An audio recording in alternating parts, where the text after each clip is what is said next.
విదేశాల్లో చదవాలనుకుంటున్నారా? అయితే విదేశ్ కన్సల్ట్ ని సంప్రదించండి. అమరావతి ఔటర్ రింగ్ రోడ్డు పైన ఆంధ్రప్రదేశ్ ప్రభుత్వం చకచకా అడుగులు వేస్తుంది. అమరావతి ఔటర్ రింగ్ రోడ్డుకి సంబంధించి 4 లేన్ రహదారిగా కేంద్ర ప్రభుత్వం ఇప్పటికే ఒక అప్రూవల్ ఇచ్చింది. దానికి సంబంధించినటువంటి డిపిఆర్ కూడా సబ్మిషన్ జరిగింది. అయితే దీన్ని విస్తరించేటువంటి ఆలోచన 50 ఏళ్ల భవిష్యత్తు ప్రణాళికను దృష్టిలో పెట్టుకొని చూస్తే కనుక కనీసం 12 వరుసల రహదారిగా దీన్ని నిర్మించేటువంటి ఆలోచన చేయాలనేటువంటి ప్రతిపాదనని ఆంధ్రప్రదేశ్ ప్రభుత్వం కేంద్రం ముందర ఉంచింది. దీనిపైన కేంద్రం అధ్యయనం చేస్తుంది. ఇంకా ఒక నిర్ణయం తీసుకునే లోపుగానే ఆంధ్రప్రదేశ్ ప్రభుత్వం భూసేకరణ పైన దృష్టి పెట్టింది. మొత్తం అమరావతి రింగ్ రోడ్డు వచ్చేటువంటి ప్రణాళిక ప్రకారమే భూసేకరణని పెద్ద ఎత్తున చేపట్టేటువంటి ప్రయత్నాలు ఆంధ్రప్రదేశ్ ప్రభుత్వం ముందడుగు వేసింది ఈ విషయంలో. ఎందుకంటే భూసేకరణకు సంబంధించి ఆయా జిల్లాల పరిధిలో డిప్యూటీ కలెక్టర్లను ప్రత్యేకంగా అపాయింట్మెంట్ చేసింది. మొత్తం అసలు అమరావతి ఔటర్ రింగ్ రోడ్డు ప్రాజెక్టుకు సంబంధించి ఏ మండలాల నుంచి ఈ రూట్ వెళ్తుంది, ఈ రూట్కు సంబంధించి ఎక్కడెక్కడ భూసేకరణ జరిగేటువంటి అవకాశం ఉంది, ఒకసారి విశ్లేషించేటువంటి ప్రయత్నం చేద్దాం. అమరావతి ఔటర్ రింగ్ రోడ్డుకు సంబంధించి రాష్ట్ర ప్రభుత్వం గతంలో కూడా ఒక క్లారిటీ ఇచ్చింది. ఆ క్లారిటీ ప్రకారం చూస్తే కనుక మొత్తం 189.9 కిలోమీటర్ల పొడవైనటువంటి రహదారి వ్యవస్థ నిర్మాణం జరుగుతుంది. ఇది 6+6 రూపంలో, అంటే దాదాపు 12 వరుసల రహదారి అనేటువంటి అంచనాలతో రాష్ట్ర ప్రభుత్వం ప్రణాళికల్ని సిద్ధం చేసుకుంది. 6+6 అనే దానికి ఇంకా అప్రూవల్ రావాల్సినటువంటి పరిస్థితి ఉంది. కానీ రూట్ మ్యాప్లో పెద్దగా మార్పు లేదు కాబట్టి భూసేకరణ ప్రక్రియని చేపట్టాలని నిర్ణయించింది. ఇక ఈ పొడవు ప్రకారం చూస్తే కనుక ఇది హైదరాబాద్ ఔటర్ రింగ్ రోడ్డు కంటే పెద్దదే అన్న విషయం అందరికీ తెలిసిందే. ఈ పాటికే అది దానికి సంబంధించినటువంటి వార్తల సమాచారం కూడా వచ్చింది. ఇక భూసేకరణ పైన ఫోకస్ పెట్టినటువంటి నేపథ్యంలో దాదాపు 121 గ్రామాల్లో భూసేకరణ చేయబోతోంది ఏపీ సర్కార్. అలానే దీనికి సంబంధించి కలెక్టర్లను కూడా, డిప్యూటీ కలెక్టర్లను కూడా అపాయింట్ చేసింది. మొత్తం 23 మండలాల్లో, 5 జిల్లాల పరిధిలో 23 మండలాల్లో వచ్చేటువంటి భూసేకరణ. ఉమ్మడి జిల్లాల పరిధిలో చూస్తే కనుక 3 జిల్లాల పరిధిగా మనం చూడాల్సి ఉంటుంది. కొంత భాగం పశ్చిమ గోదావరి జిల్లా వస్తుంది, మిగతా అంతా కూడా కృష్ణా, గుంటూరు జిల్లాల పరిధిలోనే ఈ భూసేకరణ జరుగుతుంది.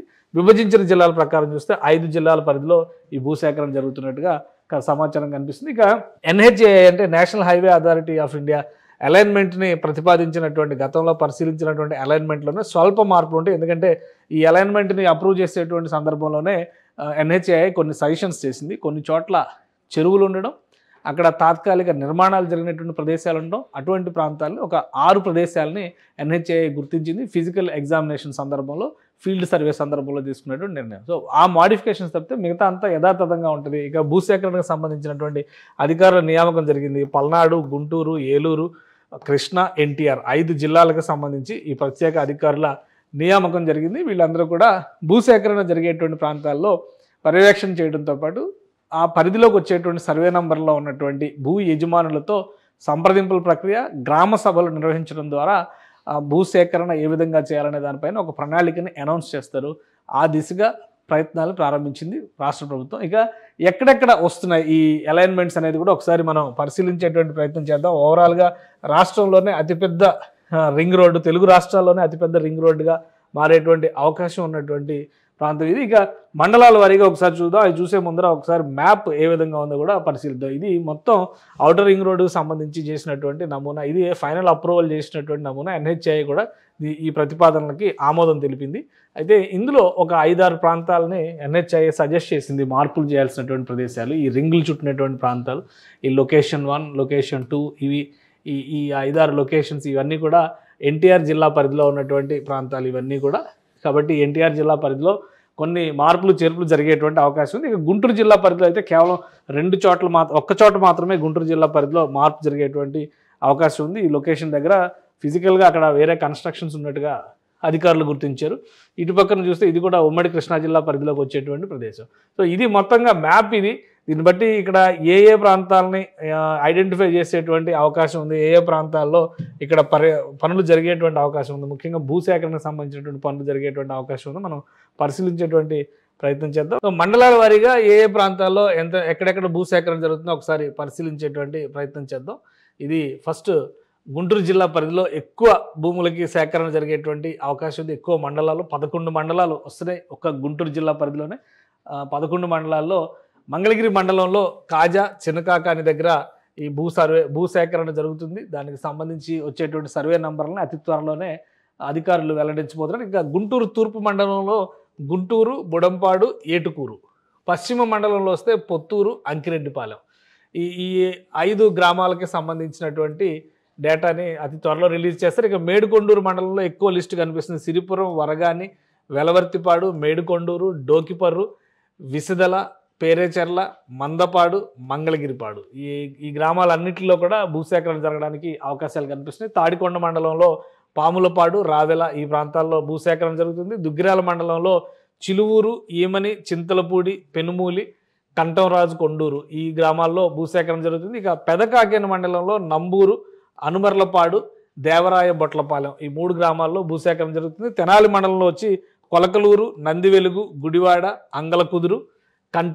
కంఠేవరం, సంగం, జాగర్లమూడి ఈ గ్రామాల్లో ఆల్రెడీ ఇవన్నీ కూడా వాస్తవానికి ఈ ప్రదేశాల్లో ఉన్నటువంటి భూములన్నీ కూడా చాలా కాస్ట్లీ భూములు, ధరలు కూడా చాలా ఎక్కువగా ఉండేటువంటి భూములు. కాబట్టి భూసేకరణ విషయంలో ఎటువంటి విధానాన్ని అనుసరిస్తారు, సమీకరణ పద్ధతిలో వెళ్తారా, సేకరణ దిశలో వెళ్తారా అనే దాని మీద కూడా అధికారులు క్లారిటీ ఇవ్వాల్సినటువంటి అవసరం ఉంది. ఇక కొల్లిపర మండలంలో చూస్తే వల్లభాపురం, మున్నంగి, దంతలూరు, కుంచవరం, అత్తోట, చేబ్రోలు మండలంలో గొడవర్రు, నారాకోడూరు, వేజెండ్ల, సుద్దపల్లి, సేకూరు, వట్టిచెరుకూరు మండలంలో కొర్నెపాడు, అనంతవరపాడు, చెమళ్లపూడి, కూర్నతల అంటే ఈ గ్రామాలన్నింటిలో కూడా ఇవన్నీ కూడా గుంటూరు జిల్లా పరిధిలోకి వచ్చేటువంటి గ్రామాలు. ఇక ఉమ్మడి గుంటూరు కాదు, ఇది విభజించినటువంటి గుంటూరు. ఎందుకంటే ఇక్కడ విడివిడిగానే చూడాల్సిన పరిస్థితి ఉంది. గ్రామాలన్నింటినీ, జిల్లాలన్నింటినీ కూడా వేరువేరుగానే తీశారు. కాబట్టి ఇంకా నెక్స్ట్ లిస్టులో కృష్ణా జిల్లా పరిధిలో వచ్చేటువంటివి 5 మండలాల లిస్టు కనిపిస్తుంది. ఈ 5 మండలాల్లో గన్నవరం మండలంలో చూస్తే కనుక సగ్గురు ఆమని, అలానే బూతుమెల్లిపాడు, బల్లిపర్రు ఈ 3 గ్రామాలు కనిపిస్తున్నాయి ఒక గన్నవరం మండలంలో. బాపులపాడు మండలంలో బండారుగూడెం, అంపాపురం, ఉంగుటూరు మండలంలో ఇది కృష్ణా జిల్లా పరిధిలో ఉన్నటువంటి ఉంగుటూరు మండలంలో పెద్దవుట్టుపల్లి, తేలప్రోలు, వెలినూతల, ఆత్కూరు, పొట్టిపాడు, వెల్దిపాడు, తరిగొప్పుల, బొకినాల, మానికొండ, వేంపాడు ఈ గ్రామాలు ఉంగుటూరు మండలంలో కొద్దిగా లిస్టు పెద్దగానే కనిపిస్తుంది. కంకిపాడు మండలంలో చూస్తే మారేడుమాక, కొండతనపాడు, దావులూరు, కోలవెన్ను, పొద్దుటూరు, చలివేంద్రపాలెం, నెప్పల్లె, కుందేరు. తోట్లవల్లూరు మండలంలో చూస్తే Royyuru, North Valluru, Chinapulipaka, Boddapadu, South Valluru. So ఇవి కృష్ణా జిల్లా పరిధిలోకి వచ్చేటువంటి మండలాలు, దానికి సంబంధించినటువంటి గ్రామాలు.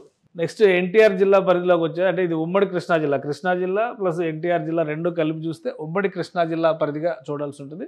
ఇప్పుడు ఎన్టీఆర్ జిల్లా పరిధిలో వచ్చేటువంటి గ్రామాలను చూద్దాం. వీరులపాడు మండలంలో పొన్నవరం, జగన్నాథపురం, తిమ్మాపురం, గూడెం మాధవరం, జుజ్జూరు, చెన్నారావుపాలెం, అల్లూరు, నరసింహరావుపాలెం. అలానే కంచికచెర్ల మండలంలో కంచికచెర్ల, మున్నలూరు, మొగలూరు, పెరికలపాడు, గొట్టిముక్కల, కునికినపాడు ఇవి కంచికచెర్ల మండలంలో వచ్చేవి. కొండూరు మండలంలో చూస్తే కొండూరు, దుగ్గిరాలపాడు, పెట్రంపాడు, కుంటుముక్కల, గంగినేనిపాలెం, కోడూరు, నందిగామ ఈ గ్రామాలన్నీ కొండూరు మండలంలో ఉన్నాయి. ఇక మైలవరం మండలంలో ఉన్నాయి చూస్తే కనుక మైలవరం, పొందుగల, గణపవరం ఈ 3 గ్రామాలు వస్తున్నాయి. మొత్తం ఎన్టీఆర్ జిల్లాలో కూడా 4 మండలాలు కనిపిస్తున్నాయి. గుంటూరు, కృష్ణా జిల్లా, ఎన్టీఆర్ జిల్లా కలిపి ఉమ్మడి కృష్ణా పరిధిలో చూస్తే కనుక 9 మండలాల పరిధిలో భూసేకరణ జరగబోతుంది. ఇక మరొక 2 జిల్లాలు అంటే ఏలూరు, మరొక జిల్లా పల్నాడు ఇవి కూడా విభజించినటువంటి జిల్లాలుగా చూసినప్పుడు మనం ఇక్కడ స్వల్పంగా భూసేకరణ జరుగుతుంది. 2-3 మండలాల్లోనే ఇక్కడ భూసేకరణ జరుగుతుంది. ఏలూరు జిల్లా పరిధిలో ఆగిరిపల్లి మండలంలో బొద్దనపల్లి, గరికపాటి వారి కండ్రిక, ఆగిరిపల్లి, చొప్పరమెట్ల, పిన్నమరెడ్డిపాలెం, నూగొండ్లపల్లి, అలానే నరసింగపాలెం, కృష్ణవరం, సగ్గూరు, సురవరం, కల్లటూరు. సో ఈ గ్రామాలన్నింటిలో లిస్టు పెద్దగా ఉంది, గ్రామాల లిస్టు పెద్దగా ఉంది. మండలం ఒకటనే కానీ చాలా ఎక్కువ కనిపిస్తున్నాయి ఇక్కడ. ఇది ఏలూరు జిల్లా పరిధిలోకి వచ్చేటువంటి మండలం. ఇక పల్నాడు జిల్లా పరిధిలోకి వచ్చేటువంటి మండలాలు చూస్తే కనుక పెద్దకూరపాడు మండలంలో ముస్సాపురం, పాటిబండ్ల, తాళ్ళూరు, లింగంగుంట్ల, జలసాపురం, కంబంపాడు, కాసిపాడు ఈ గ్రామాలన్నీ కూడా పెద్దకూరపాడు మండలంలోకి వస్తాయి. ఇక అమరావతి మండలం పరిధిలో చూస్తే ధరణికోట, లింగాపురం, దిడుగు, నెమలికల్లు ఈ గ్రామాలన్నీ వస్తున్నాయి. మొత్తం గ్రామాల పరంగా ఈ లిస్టును చూసినప్పుడు 121 గ్రామాలు కనిపిస్తున్నాయి. 5 జిల్లాల పరిధి, 5 ఉమ్మడి జిల్లాల పరిధి ఇది. అలానే ఈ మండలాల పరంగా చూసినప్పుడు 21 మండలాల లెక్క కనిపిస్తుంది అక్కడ. ఈ మండలాలన్నింటిలో కూడా భూసేకరణకు సంబంధించి అధికారుల నియామకం జరిగిపోయింది కాబట్టి అతి త్వరలోనే నోటిఫికేషన్లు ఇస్తారు. ఏ సర్వే నంబర్లో రాబోతున్నాయి, ఎంత భూమి సేకరించబోతున్నారు దానికి సంబంధించి. ఎందుకంటే సెంట్రల్ గవర్నమెంట్ నుంచి 12 వరుసల రహదారి, అంటే యాక్చువల్గా 12 వరుసల రహదారిలో కూడా 4 వరుసల రహదారి 4 వరుసల రహదారి నిర్మిస్తారు ఔటర్ రింగ్ రోడ్ అనగానే. చాలామందిలో ఒక కన్ఫ్యూజన్ ఉంది, అంత పెద్ద రింగ్ రోడ్ అవసరమా, 12 వరుసలు అవసరమా. కానీ ఇక్కడ ఏంటంటే క్లాసిఫికేషన్ చేస్తారు. రహదారి నిర్మాణానికి సంబంధించి క్లాసిఫికేషన్ జరుగుతుంది. 4 లైన్ రహదారిగా ఎక్స్ప్రెస్ వేని నిర్మిస్తే 2 వరుసల రహదారులుగా అటు ఇటు మళ్ళీ 2 వరుసల రహదారులుగా సర్వీస్ రోడ్ల నిర్మాణం జరుగుతుంది. మధ్యలో కొంత ఈ రైట్ ఆఫ్ ఏరియా కింద మధ్యలో కానీ లేదా ఆ చివర ఈ చివర కానీ ల్యాండ్ భవిష్యత్ అవసరాల కోసం ముందు జాగ్రత్తగానే, మళ్ళీ భవిష్యత్తులో సేకరించాలంటే కష్టం కాబట్టి ఇప్పుడే సేకరించి పెట్టుకోవాలనేటువంటి ఆలోచనతో ఆంధ్రప్రదేశ్ ప్రభుత్వం ఉంది. అక్కడ డెవలప్మెంట్ని బట్టి పారిశ్రామిక అవసరాలు కావచ్చు, వాణిజ్య అవసరాలు కావచ్చు, ఇతర అంశాలను దృష్టిలో పెట్టుకొని ఆయా ప్రాంతాల్లో ప్రభుత్వ కార్యకలాపాల కోసం ఆ భూమిని వినియోగించేటువంటి అవకాశం ఉండొచ్చు. ఇప్పుడు రీజనల్ రింగ్ రోడ్ తెలంగాణలో ఒక ప్రతిపాదన చేస్తున్నారు. రీజనల్ రింగ్ రోడ్డు చుట్టూ రైల్వే లైన్ వేయాలి, ఒక రైల్వే ట్రాక్ ఆ రీజనల్ రింగ్ రోడ్డుతో రీజనల్ రైల్ అనేటువంటి దాన్ని ప్రపోజ్ చేస్తున్నారు. అలాంటి భవిష్యత్ అవసరాలు ఏమైనా వస్తే మళ్ళీ అప్పుడు భూసేకరణ ఇబ్బంది అవుతుంది కాబట్టి 12 వరుసల రహదారికి అవసరమైన స్థాయిలోనే భూసేకరణ చేయాలనేటువంటి ఆలోచనతో ఆంధ్రప్రదేశ్ ప్రభుత్వం ఉన్నట్టుగా తెలుస్తుంది. దీనిపైన క్లారిటీ రాగానే ఈ 5 జిల్లాల్లో కూడా జాయింట్ కలెక్టర్ల అపాయింట్మెంట్ పూర్తయింది కాబట్టి భూసేకరణ ప్రక్రియకు సంబంధించినటువంటి నోటిఫికేషన్లు, ఆయా గ్రామాల ప్రజలతో గ్రామ సభల నిర్వహణ, ఏ సర్వేల నుంచి ఏ సర్వే నంబర్ల నుంచి ఈ భూసేకరణ ప్రక్రియ వెళుతుందనేటువంటి సమాచారం ఇవ్వడం ద్వారా క్లారిటీ ఇచ్చేటువంటి అవకాశం ఉంటుంది. కాబట్టి అతి త్వరలోనే ఈ ప్రక్రియ మొదలుపెట్టవచ్చు. వన్స్ డెసిషన్ రూట్ మ్యాప్ విషయంలో కనుక క్లారిటీ వస్తే ప్రతి చోట కూడా పెగ్ మార్కింగ్ చేసుకుని ఎంత మేరకు భూసేకరణ జరుగుతుందనేటువంటి అలర్ట్ నోట్స్ అన్ని చోట్ల కూడా రిటర్న్ పద్ధతిలో, అంటే రాతపూర్వకంగా పెట్టేటువంటి అవకాశాలు కూడా ఉన్నాయి. బహుశా ఈ ప్రక్రియ అంతా కూడా చేపట్టడానికి 2 నుంచి 3 నెలల సమయం పడుతుందని చెప్పని అంచనా వేస్తున్నారు.